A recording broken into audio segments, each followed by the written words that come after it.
भगवद गीता अध्याय 1 पहला भाग कुरुक्षेत्र के युद्ध क्षेत्र में सेनाओं का अवलोकन। जानते हैं, हजारों साल पहले लिखी गई ये गाथा सिर्फ एक पुराने युद्ध की कहानी नहीं है। नहीं, ये कहानी हर उस इंसान की है जो कभी न कभी किसी न किसी धर्म संकट में फंसा हो, जिसने फर्ज और भावनाओं के बीच खुद को उलझावा पाया हो। असल में अर्जुन के जो सवाल है ना, वो कहीं ना कहीं हम सबके सवाल हैं, और उनका युद्ध क्षेत्र हमारे मन के अंदर चलने वाले द्वंद्व का ही एक आईना है। तो देखिए, कहानी की शुरुआत किसी युद्ध के मैदान की गरज से नहीं होती, बल्कि मीलों दूर हस्तिनापुर के महल से होती है। वहां बैठे हैं एक नेत्रहीन राजा धृतराष्ट्र, और उनके मन में है बेचैनी। वो अपनी आंखों से तो ये जंग नहीं देख सकते, पर उनका मन वही उस कुरुक्षेत्र के मैदान में ही अटका हुआ है। असल में महर्षि वेदव्यास ने उनके सारथी संजय को एक खास वरदान दिया है, एक दिव्य दृष्टि। इस दृष्टि से संजय न सिर्फ युद्ध की हर घटना को लाइव देख सकते हैं, बल्कि कौन क्या सोच रहा है, किसके मन में क्या चल रहा है, ये भी जान सकते हैं। तो एक तरह से संजय ही उस वक्त राजा धृतराष्ट्र के कान और आंखें हैं। और यहीं से गीता का पहला श्लोक शुरू होता है। धृतराष्ट्र का पहला सवाल, और ये सवाल ही उनके मन का पूरा हाल बता देता है। वो ये नहीं पूछते कि क्या हो रहा है, वो पूछते हैं उन्होंने क्या किया, मेरे और पांडु के पुत्रों ने। इस एक शब्द किया में ही उनका डर और पांडवों की तरफ उनका भेदभाव साफ झलकता है। चलिए अब सीधे चलते हैं युद्धभूमि पर। यहां धृतराष्ट्र का बेटा दुर्योधन अपने सामने खड़ी पांडवों की सेना को देख रहा है। उनकी व्यूह रचना, उनकी योद्धा, और इस सब देखकर उसका आत्मविश्वास बुरी तरह डगमगा रहा है। और पता है मजे की बात क्या है? एक राजकुमार होने के नाते उसे अपने सेनापति पितामह भीष्म के पास जाना चाहिए था, पर वो नहीं गया। वो सीधे गया अपने गुरु द्रोणाचार्य के पास। क्यों? क्योंकि वो उन्हें ताना मारना चाहता था, उन्हें ये याद दिलाना चाहता था कि सामने जो सेना खड़ी है वो कितनी मजबूत है। दुर्योधन के शब्दों पर गौर कीजिए।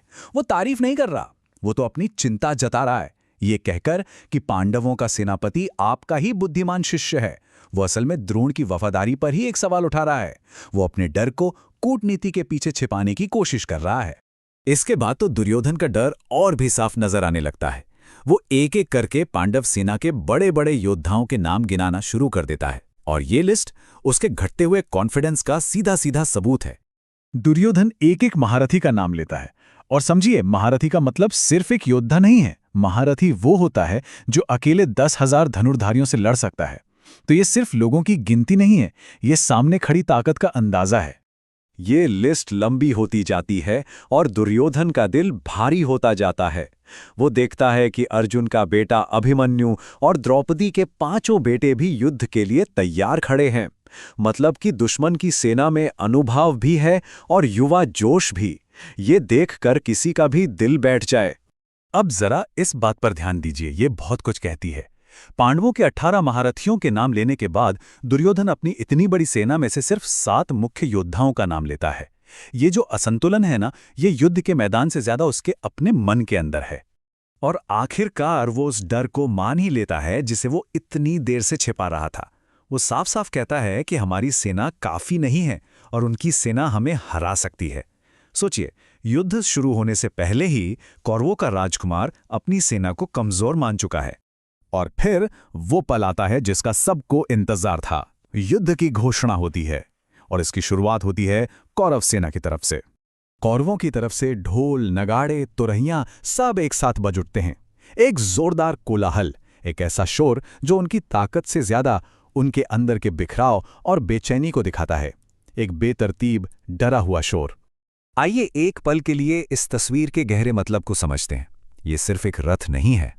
आध्यात्मिक नजर से देखें तो ये रथ हमारा शरीर है, घोड़े हमारी इंद्रियां हैं, लगाम हमारा मन है, और सारथी हैं हमारी बुद्धि।